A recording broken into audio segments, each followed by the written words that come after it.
حضور، اب یہ جو علماء اہل سنت کے آپس کے اختلافات ہیں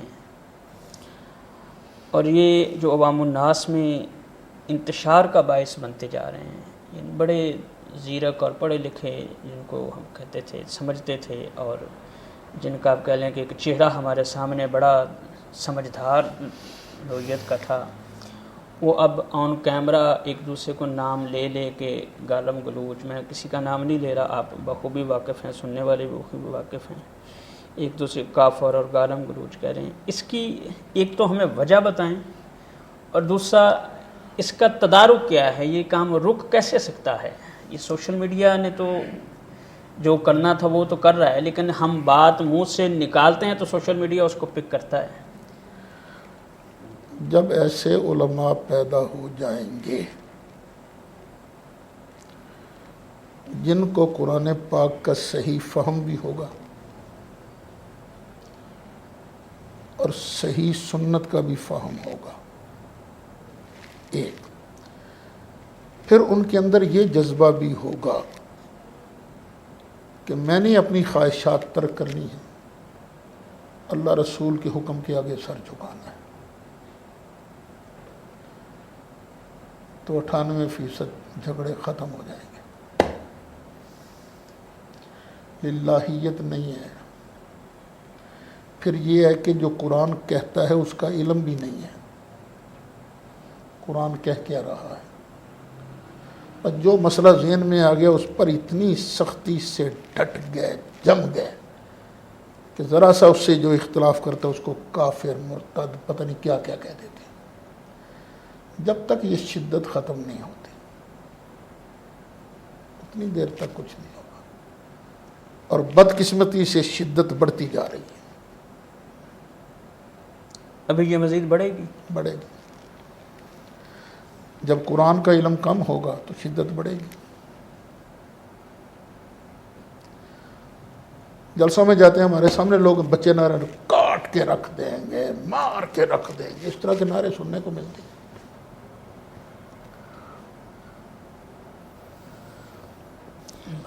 جب یہ تربیت ہی ایسی ہوگی تو پھر کیا ہوگا؟ جب تک یہ ذہن میں نہیں ہوگا کہ میں مسلمان ہوں، میں نبی کریم علیہ الصلاۃ والسلام کے گروپ کا بندہ ہوں، جس طرح ہر سیاسی جماعت کے ارکان کے لیے ہوتا ہے نا کہ یہ کرنا ہے، جی جی، اسی طرح نبی کریم علیہ الصلاۃ والسلام کے گروپ کے جو افراد ہیں ان کو یہ سوچنا ہوگا المسلم اخو المسلم، ہر مسلمان دوسرے مسلمان کا بھائی ہے، ہر کو سمجھنا ہوگا بھائی ہے، لا یظلمہ، مسلمان مسلمان پر ظلم نہیں کرتا، یہ سوچے کہیں میرے ہاتھ سے ظلم تو نہیں ہو رہا، لا یسلمہ، مصیبت پڑ جائے تو مسلمان دوسرے مسلمان بھائی کو تنہا نہیں چھوڑتا، اور یہاں تو تنہا چھوڑنے میں فخر محسوس کیا جا رہا ہے، چھڑ کے رہو، چھڑتا جی، بس بار کرتا ہے، بار کرتا ہے، ولا یخذلہ، مسلمان دوسرے مسلمان کو رسوا نہیں کرتا، اور یہاں تو نام لے لے کر تقریریں کر کر کے دوسرے مسلمان بھائی کو رسوا کیا جاتا ہے، لوگوں کے اندر ذلیل کیا جاتا ہے۔ لوگوں کے اندر رسوا کرنا درکنار، ولا یحقرہ، دل میں بھی حقیر نہیں سمجھتا۔ اللہ اکبر۔ نبی کریم علیہ السلام کی پارٹی کے ممبران دعوے دار تو بہت ہیں، لیکن اصل سرکار کی پارٹی کا ممبر وہ ہے جس کے اندر یہ کوالٹیاں ہیں۔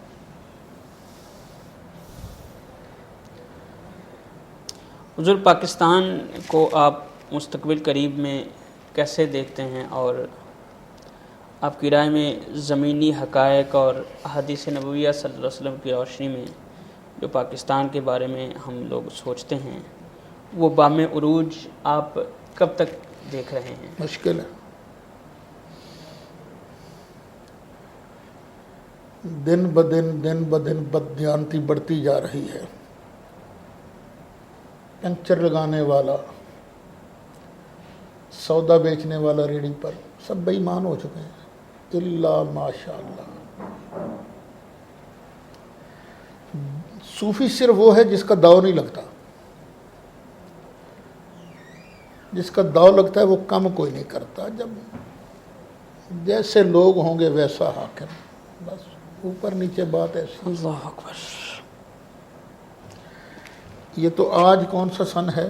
2020 2020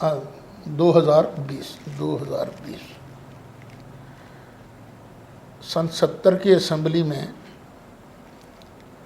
حضرت مولانا شاہ احمد نورانی صدیقی رحمۃ اللہ علیہ جی وہ کراچی سے الیکٹ ہو کر اسمبلی میں پہنچے تھے۔ جی بھٹو صاحب بعد میں پرائم منسٹر بنے، تو وزیر داخلہ بنے مسلم لیگ کے صدر خان عبد القیوم خان۔ جی شاید آپ کو تو یاد نہیں ہوگا۔ نہیں، ہمیں نہیں دیا۔ مجھے الحمدللہ نورانی صاحب سے بڑی قربت تھی،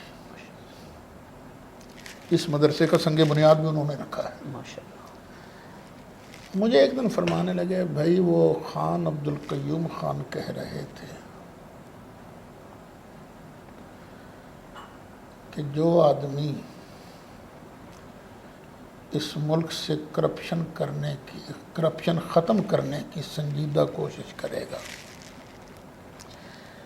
پتہ نہیں کتنی مدت بولی، 1 ہفتہ یا 6 ہفتے، اس سے زیادہ وہ زندہ نہیں رہ سکتا۔ یہ سن 70 کی بات ہے۔ اس وقت کی بات ہے جب یہ کرپشن کا نام بھی سننے میں نہیں آتا تھا۔ اس وقت کے جو ممبران اسمبلی تھے، زیادہ سے زیادہ ان کی کرپشن کیا ہے جی، پلاٹ لے لیا ایک، بس۔ وہ تو ایک حکمران آئے تھے، انہوں نے 50 لاکھ روپے دیے اور ممبر کو کہا جا کے اپنے قلعے گڈو، تو وہاں سے کام شروع ہوا ہے نا یہ۔ مگر نا اس دور تک وہاں جبر تھا، ظلم تھا، بھٹو کے دور میں یہ چیز نہیں تھی۔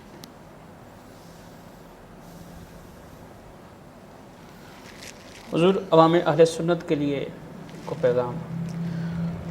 اللہ کیا کریں، اب جو میں نے سرکار کا فرمان بتایا اس پر عمل کریں۔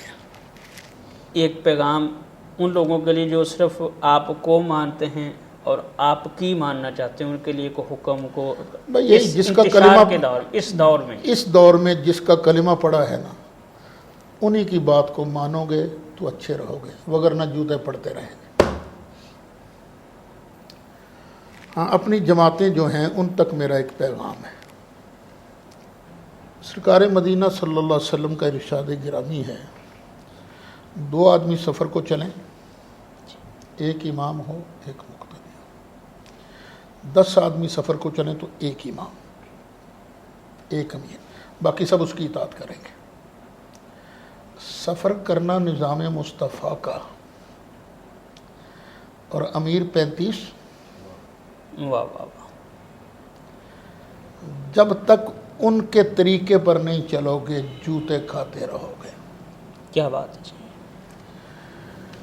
سرگودا میں حضرت خواجہ حمید الدین صاحب سیالوی رحمۃ اللہ علیہ نے کانفرنس کرائی تھی، نظام مصطفیٰ کانفرنس، اس میں حضرت مولانا عبدالستار خان نیازی، جناب پروفیسر ڈاکٹر طاہر القادری صاحب، علامہ سید حامد سعید شاہ صاحب کاظمی، پیر افضل قادری صاحب، عرفان شاہ صاحب، سارے حضرات موجود تھے، پیر سید امین الحسنات شاہ صاحب جو بھی تھے۔ مجھے انہوں نے موضوع دیا جی مقام مصطفیٰ صلی اللہ علیہ وسلم۔ میں نے کہا جس عنوان کے اشتہار چھپے نا، پہلے مجھے اس پر بات کر لینے دو، مقام مصطفیٰ بھی بیان کر۔ اور میں نے یہی وہاں بات کی تھی، میں نے کہا خدا کے لیے اگر آپ کو سرکار کے دین سے پیار ہے نا کہ ہم نے ان کا نظام یہاں نافذ کرنا ہے، سب تنظیمیں توڑ دو، نہیں توڑنی تو باقی رکھو، لیکن ایک خاص مدت تک کے لیے۔ پھر کسی آدمی کو کنوینر بنا لو جس پر پابندی ہوگی کہ وہ خود الیکشن میں حصہ نہیں لے گا، 3-4 آدمی ساتھ ملا دو، وہ پورے پاکستان سے علماء، وکلاء، سمجھدار حضرات جو ہیں، تاجر حضرات، ان سب میں سے نا ایک منتخب مجلس شورا والا ہے۔ صحیح۔ وہ مجلس شورا مل کر بیٹھے اور پورے غور سے سوچے کہ کون سا بندہ ایسا ہے جس کی قیادت میں ہم آگے بڑھ سکتے ہیں، جو ٹھنڈے مزاج کا بھی ہو، عصری علوم بھی اسے آتے ہوں، جی دینی علوم کا بھی وہ ماہر ہو، عوام کا درد بھی اس کے دل میں ہو، تو اس کو چن کر اس کو اپنا امیر بناؤ، پھر اس کے ہاتھ پر اللہ رسول کا نام لے کر بیعت کرو، پھر وہ تمہیں جدھر لے جائے اس کے پیچھے پیچھے چلو، مشورہ دو لیکن مانو اس کی، اطاعت امیر کا جذبہ لے کر چلو آگے۔ تو اس طرح شاید ہماری ساکھ کچھ بن سکے، وگرنہ کچھ نہیں ہوگا۔ حضور آخر میں جی ایک عجیب سا سوال، جو علماء پہ جو ایک اعتراض کیا جاتا ہے اکثر، خیر ہمارے جو یہ جلسے کرواتے بھی ہیں اور پھر ساتھ میں یہ اعتراض بھی کرتے ہیں کہ یہ لوگ دین کی خدمت فی سبیل اللہ کیوں نہیں کرتے، مولوی پیسے کیوں لیتے ہیں، ان کو تو پنڈی سے بھی بلاؤ یا فیصل آباد سے ان کو کوئٹہ بھی جانا پڑے تو وہ اپنے تیل کے خرچے پہ جائیں، وہ ہم سے کیوں مطالبہ کرتے ہیں؟ اس بات کا جواب اور کیسے ان کو سمجھائی جا سکتی ہے یہ بات؟ ہمارے ایک ساتھی تھے، اللہ نے انہیں بہت عزت دی تھی، سید شبیر حسین شاہ صاحب حافظ آباد رحمۃ اللہ علیہ۔ میری ان کے ساتھ دوستی بھی تھی، پیار بھی بڑا تھا۔ کئی سال تک تو ایسے تھا کہ فیصل آباد میں جہاں بھی جلسہ ان کا ہونا ہے اسٹے انہوں نے میرے پاس کرنا ہے، جی بالکل، ہم سب ان کے خادم ہوتے تھے۔ ایک آدمی ان کے پاس آیا آزاد کشمیر سے، شاہ جی جلسہ کروانا، انہوں نے کہا انہیں پیسے لگن گئے بھائی، اور کہنے شاہ جی جان دیو خدا دا خوف کرو، تبلیغ نہیں کرنی تو ساں۔ فرمایا تو چلیں اتوں کشمیروں چک سواری شاید وہاں سے، جی رات تینوں تبلیغ کرنے والا کوئی نظر نہیں آیا، تو میرے کو کیوں آئے؟ ہو رہی تو مولوی ہے نا تبلیغ کرنے والے۔ جی وہ کہنا جی تھوڑے کو سواد بہت آتا ہے، میں بھی پیسے سواد دے لینا، تبلیغ دے نہیں لیتا، سواد دے پیسے لینا میں۔ اب دیکھیں نا، لوگ چاہتے بھی ہیں کہ یہ مولوی صاحب جو ہیں ہمارے پاس آئیں، پٹرول کے پیسے بھی خود ہی دیں، ہو سکے تو روٹی بھی کروں کھا کے یہاں، تو بھی گھر بیٹھ کے نا دین کا کام کر سکتے ہو۔ اور پیسے لینا یہ شرعاً جائز ہے، ناجائز نہیں ہے۔ اچھا ہاں جی، کیونکہ وقت بھی تو خرچ ہوتا ہے کہ نہیں؟ بندہ کہے جی میں وقت کے پیسے لے رہا ہوں، اپنا وقت دیتا ہوں۔ آپ ڈاکٹر کے پاس جاتے ہیں، کوئی دوائی نہیں دیتا آپ کو، آپ سے پیسے کس کے لیتا ہے وہ؟ اپنے وقت کے۔ تو کئی علماء وقت اپنا دیتے ہیں۔ حدیث شریف میں ہے نبی کریم علیہ السلام نے چند صحابہ کو ایک جگہ بھیجا، گاؤں میں ٹھہرے، گاؤں والوں نے کوئی آؤ بھگت نہیں کی، پانی تک نہیں پوچھا۔ انہوں نے کہا بھی یار ہم تمہارے مہمان ہیں، کچھ کھلاؤ پلاؤ، جاؤ جاؤ پھٹا کھاؤ، کھلاؤ پلاؤ۔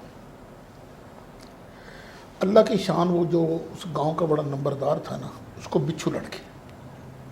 اچھا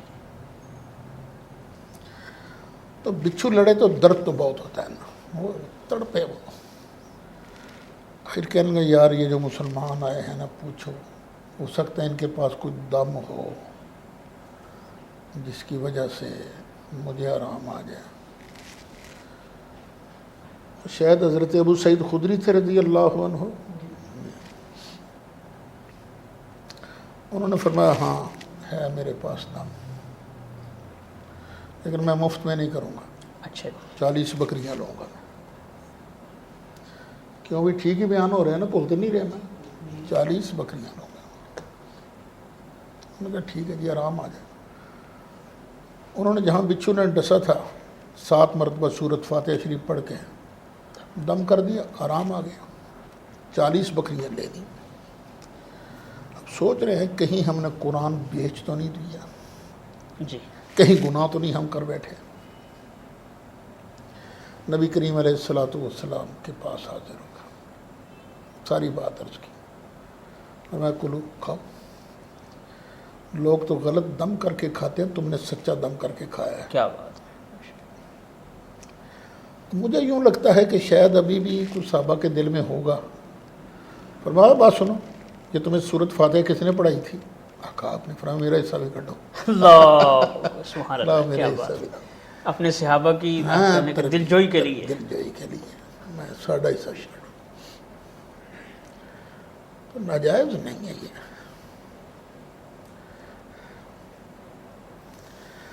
ہاں ایک ہے مسئلہ بتانے کے پیسے, جی وہ بھی علماء نے جائز لکھا ہے, جائز لکھا ہے. لیکن مسئلہ بتانے کے پیسے نہ لے, وقت کے پیسے لے لیں. معزز سامعین, آپ نے ہماری آج کی دلچسپ گفتگو مناظر اسلام شیخ القرآن شیخ الحدیث حضرت علامہ صاحبزادہ والا شان محمد سعید احمد اسد صاحب کے بچپن سے لے کے اب تک آپ کی زندگی میں جو پیچ و خم آئے, اور آخر میں آپ نے اپنے تجربات کی روشنی میں جن ملفوظات سے واعظ حسنہ سے ہمیں رہنمائی دی, اللہ رب العزت کی بارگاہ میں دعا ہے کہ اللہ تبارک و تعالی ان کا سایہ ہمارے سروں پہ تادیر صحت و تندرستی کے ساتھ سلامت رکھے, اور ہمیں ان کی رہنمائی میں دین و دنیا کے تمام تر منازل طے کرنے کی توفیق عطا فرمائے. ہمارے چینل سفر حق کو سبسکرائب کیجیے. انشاءاللہ نئی ویڈیوز کے ساتھ بہت جلد آپ کی خدمت میں حاضر ہوں گے. السلام علیکم ورحمۃ اللہ وبرکاتہ.